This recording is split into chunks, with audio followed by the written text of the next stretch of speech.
E aí, pessoal, tudo bem?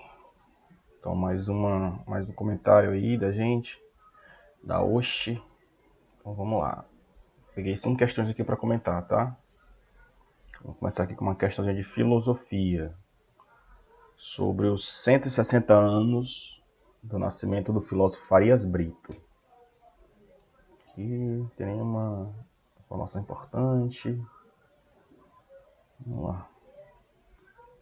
Vou ler atentamente o texto de Francisco José da Silva, que reflete sobre o filósofo cearense Raimundo de Farias Brito, e em seguida escolha uma das opções. Então vamos lá, estou com o texto aberto aqui.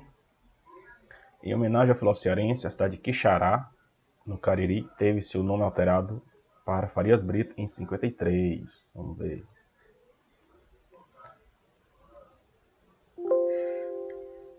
Quixará. Em sua homenagem, estou lendo aqui o texto, tá? Em outro site. Em sua homenagem, a cidade de Quixará, no Cariri cearense, passa a chamar-se Farias Brito em 53. Então tá certo, né? Certíssimo.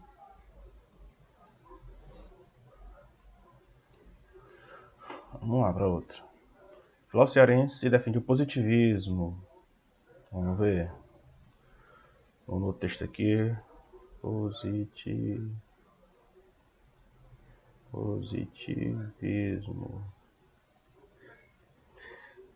Então, como crítico do positivismo, Farias Brito? Não. Falso, totalmente falso esse item, tá? Ele era um crítico do positivismo. O positivismo é uma filosofia, uma forma de compreender o mundo que valoriza, né, a ciência, a cientificidade e a experiência, né? Só que acaba esbarrando uma certa metafísica da experiência, enfim. O filósofo criticava. C. Farias Brito define a filosofia como uma área do saber superior às demais. Será? Pois ele é responsável pelo descobrimento da verdade, enquanto as ciências se contentam com verdades. Assim como cabe à filosofia orientar a vida, pois a ética, a moral e a deontologia são ramos. Vamos ver. Filosofia, acho que tá errado essa, viu? Filosofia.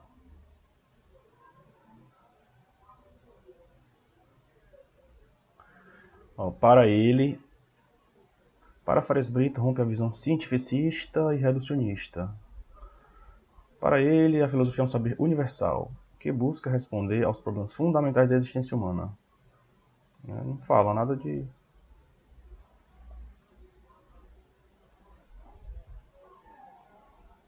não fala nada de ser algo superior aos demais conhecimentos, né? Filosofia do ser mágico, filosofia...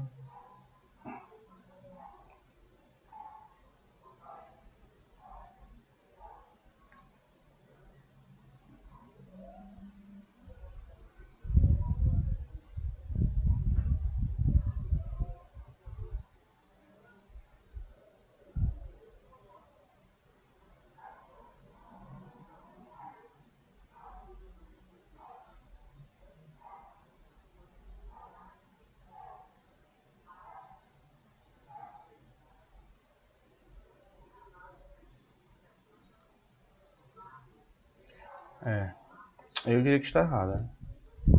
Em nenhum momento ele fala que é superior. Ele fala que é um saber universal.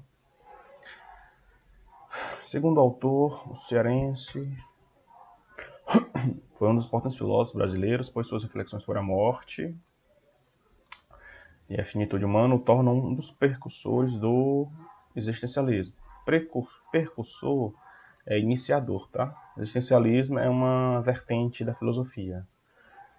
Tem Jean-Paul Sartre, Simone de Beauvoir, Albert Camus. Vamos ver aqui no texto. O que é que fala sobre existencialismo? Existencialismo. Para ele, a filosofia seria um saber universal que busca responder a problemas fundamentais da existência humana. Por isso, muitos comentadores de sua obra consideram um dos precursores. Na verdade, tem até um errinho de português aqui, é precursor. Percursor é algo que bate, é diferente, mas enfim. Tá errado também, né? Ele fala como se fosse algo dado, né? Mas assim, alguns comentadores falam isso, então não é algo aceito por todos, né? Então eu iria na A. A mais simples, né? E mais, enfim, a mais correta. 25.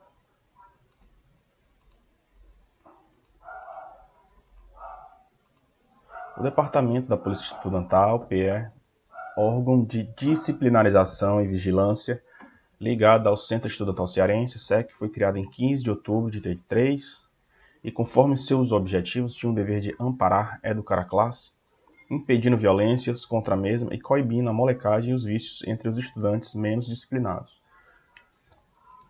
O órgão era respeitado para além do meio estudantil, já que a Polícia Estudantal gozava de prestígios mediante os órgãos de segurança pública, como podemos notar a aprovação de sua atuação no cotidiano da capital cearense, mediante o aval do capitão Cordeiro Neto, chefe da Polícia Civil do Estado do Ceará, em exercício na década de 1940. Ô cachorro desgraçado. Vamos lá, texto 16.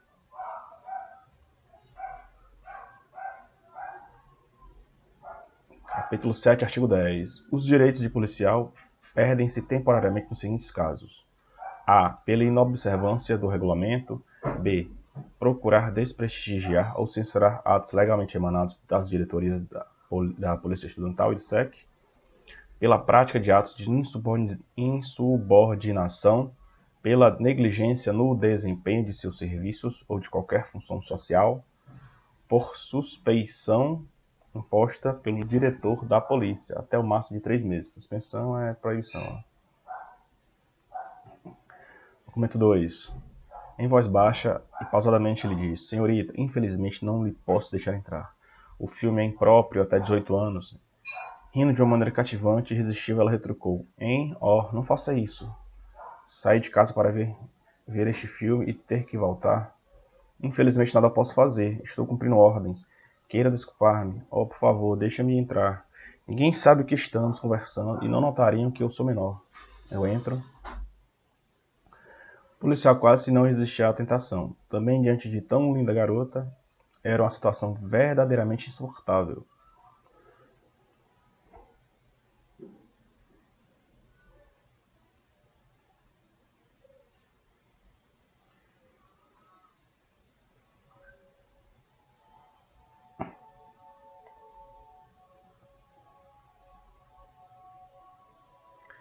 Com base nos documentos apresentados, é possível concluir que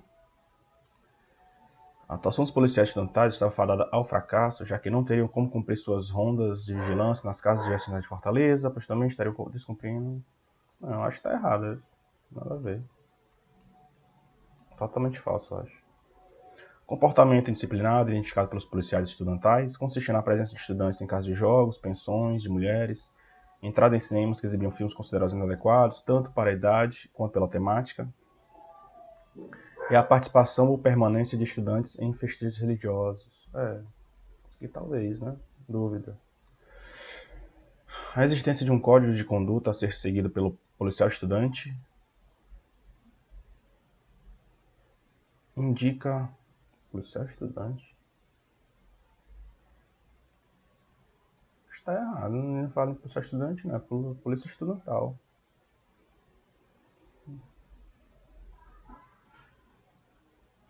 A existência de um código de conduta a ser seguido pelo policial... CC.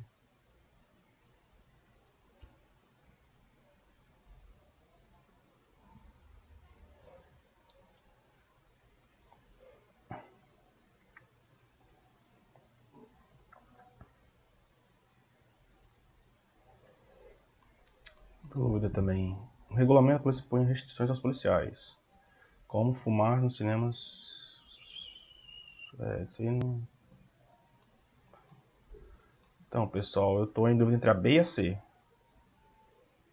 Então é com vocês. Pesquisem aí. Veja qual eu iria na B ou na C, tá? Tem que ver qual é a mais correta. 26.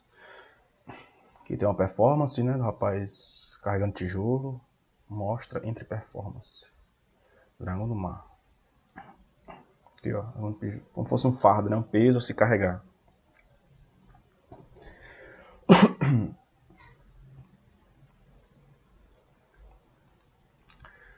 Periférico, sertanejo, bege, preto, nômade. Sempre em trânsito pelas cidades de Madalena e Fortaleza, periferias de Janguruçu e Mondobim, no estado do Ceará. Como uma tela em movimento, Jefferson Skorupski trata seu corpo como um espaço pronto para sofrer intervenções que se amalgamam, que se juntam às experiências e às cicatrizes que uma sociedade heteronormativa e branca impõe ao não se encaixar nesse padrão normatizador. Um exemplo é a performance Fardos, no qual o artista carrega blocos de tijolo amarrados à cabeça, aos tornozelos, braços e punhos. Aqui já é outro exemplo, Bertrans, uma peça. Mesmo utilizando a linguagem do teatro tradicional, o autor Silvério Pereira, natural de Mombasa, graduado pelo IFCE, ganhou notoriedade ao dar vida à travesti Gisele, na peça BR Trans, que discute o preconceito enraizado contra a população de transexuais e travestis. Discutir a padronização dos corpos é a força motriz desses trabalhos. Importante isso aqui. Cadê?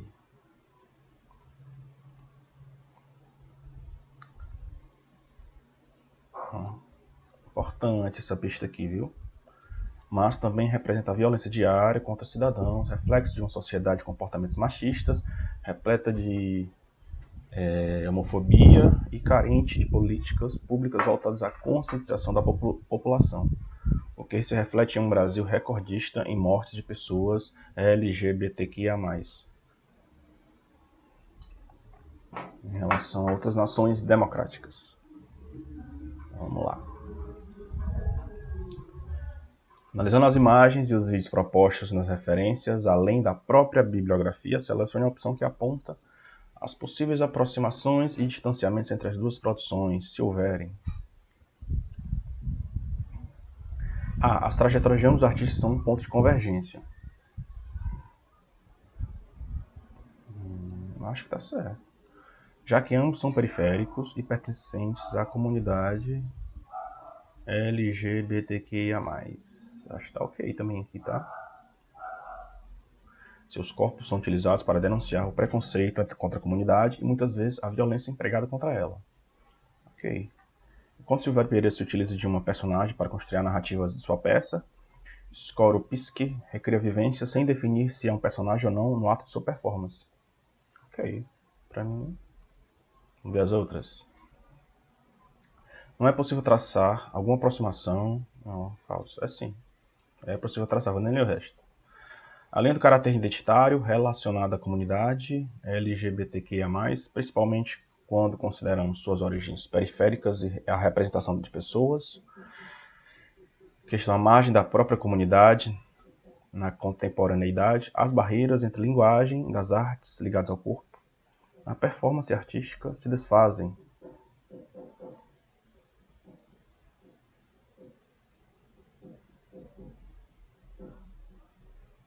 Permitindo que tanto a performance em espaço aberto quanto a apresentação teatral se... Não. Uma apresentação teatral é uma coisa, uma performance a céu aberto é outra coisa, né? A interação do público é totalmente diferente. Então, é falso também. A estética das duas obras é dispar, pois enquanto ele utiliza a linguagem clássica do teatro, não sei se é a linguagem clássica não, tá? Happenings.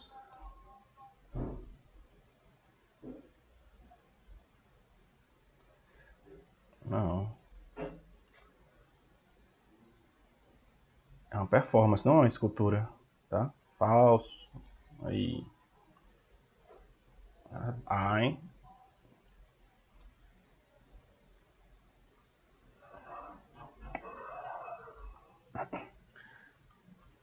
Geografia.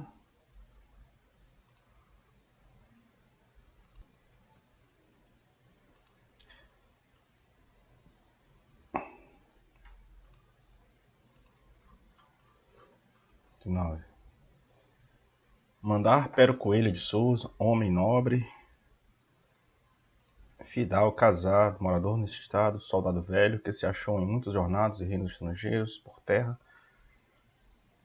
com 200 homens portugueses, 800 flecheiros, potiguares e tabajaras, e ele, por capitão mor de todos, a qual jornada se ofereceu. E dito para Coelho faz gente a fazer as suas custas, sem nenhuma despesa da fazenda de Sua Majestade. Trecho acima remete à autorização da Jornada do Maranhão, realizada em 1603.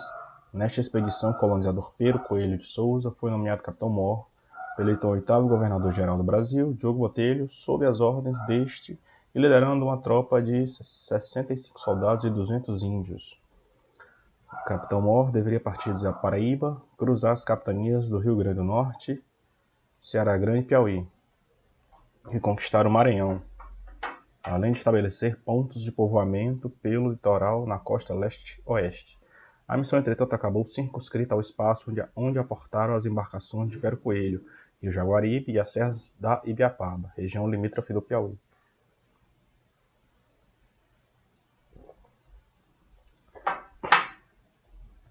O espaço litorâneo da capitania do Ceará foi o lugar real em que o capitão tentou se estabelecer. Não conseguiu chegar ao Maranhão e fracassou completamente seu intento colonizador. Quase 2 séculos após o início da expedição, o fim dessa experiência foi marcado pela trágica e dramática fuga empreendida por ele e sua família do Ceará Grande para o Rio Grande, na segunda viagem que fez. Nesse difícil trajeto, viu falecer o filho primogênito e outros soldados. Esse evento faz parte de inúmeros outros que marcaram a história da colonização do Brasil e da forma mais ampla do Império Ultramarino de Portugal. Através dele, é possível analisar algumas das dinâmicas em torno das identidades de gênero, configuradas, mantidas e rompidas nos domínios de Portugal e do próprio reino. Formas e práticas de masculinidades estabelecidas a partir de qualificações e desqualificações. Representações, expectativas, desejos, entre outros relacionados aos sujeitos que fizeram parte do Império, como o próprio governador. Acho que essa pista é importante aqui, ó. Qualificações e desqualificações. Na dinâmica colonial, os homens deviam espelhar qualidades tidas como masculinas, podendo configurar um fenômeno analisado e nomeado como macho-espelho.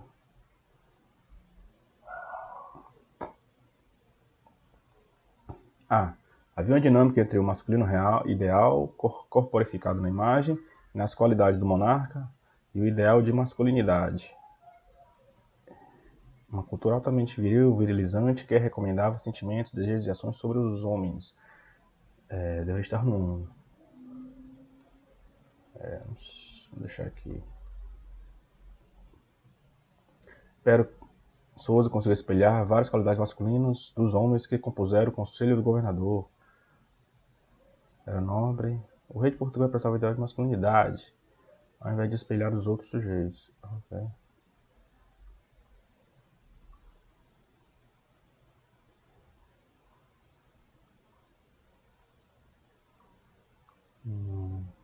Sei, eu acho que tá errada.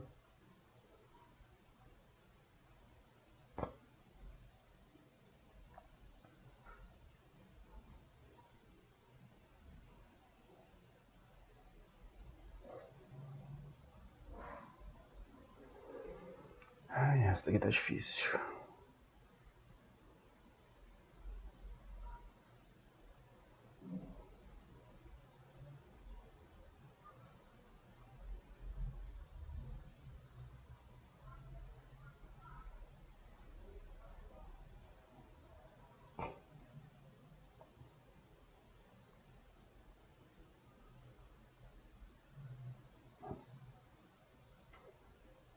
Não sei, eu acho, eu estou em dúvida entre a A e a B, pessoal. Vejam aí qual você acha mais correta. Em dúvida nessas duas. Isso aqui eu acho que é falso também, porque ele fala que é fixa, né? Eu acho que é uma questão dinâmica, né? Não é fixa.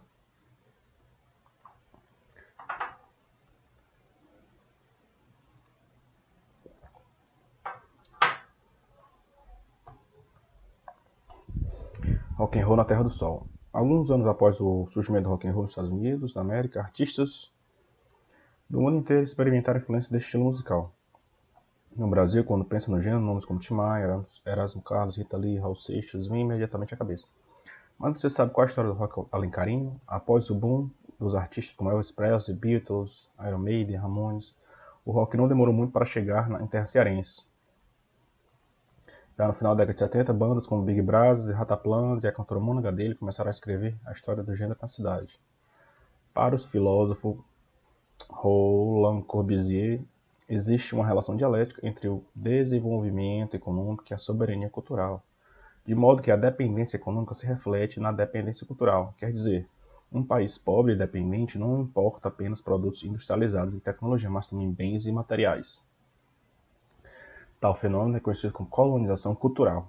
Sobre a perspectiva que o conceito de colonização cultural nos traz, assinale a alternativa a seguir. Então é sobre a perspectiva desse cara, né? Colonização cultural consiste na inculcação das ideias e valores dos países ricos e desenvolvidos aos países menos desenvolvidos, consistindo em um tipo de soft power, ou seja, mecanismo de dominação que usa aspectos culturais ou ideológicos. É importante frisar que, apesar das adaptações locais, o sistema cultural do colonizador permanece hegemônico, apesar de todas as nuances que o rock cearense encontra, estruturas e referências dela são estrangeiras, impedindo dessa maneira a emergência de bens culturais próprios e genuinamente locais. Foi dúvida essa aqui, viu?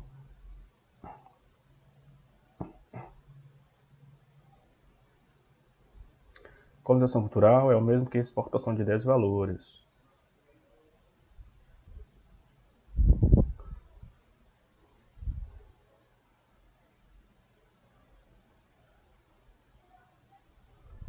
Acho que é falso. Um país é culturalmente colonizado, quando cria valores e ideias de outro país, por considerar a cultura ali é melhor. É um processo no qual o país colonizador é passivo.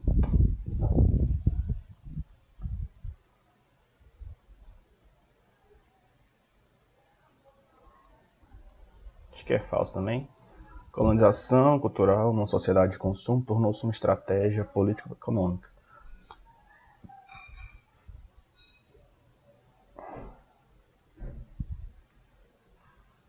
Não, tá errado também. Na perspectiva do filósofo aí, tá, acredito que seja a letra A, tá? Mas aí vocês têm autonomia para discordar de mim, né? Aqui é só alguns comentários. E eu acho que só, né? 30. A última foi a 30, tá? Então, pessoal, vamos lá comentar, tá? Revisar, fechar o gabarito de vocês e enviar até segunda-feira, tá? Na vez passada eu tive problema com a equipe e ela não conseguiu enviar, então vamos enviar amanhã no máximo, tá? Segunda-feira e terça-feira, 5 horas, acaba o prazo. Então vamos fechar isso até segunda-feira, conversar com os colegas, fecha o gabarito, debate e segunda-feira envia, tá? Então vamos lá. Qualquer dúvida, fala lá no grupo, tá? A gente vai ajudando. Vamos lá. Rumo à quarta fase, tá bom? E se tudo der certo, vamos lá para Maranguape, conhecer lá o Instituto Federal de Maranguape e conhecer pessoas do estado inteiro, né? Estudantes de várias partes do estado do Ceará. Estado não, dos municípios, perdão. Tá, experiência massa. Então, é isso aí, vamos lá. Vai dar certo, vamos lá.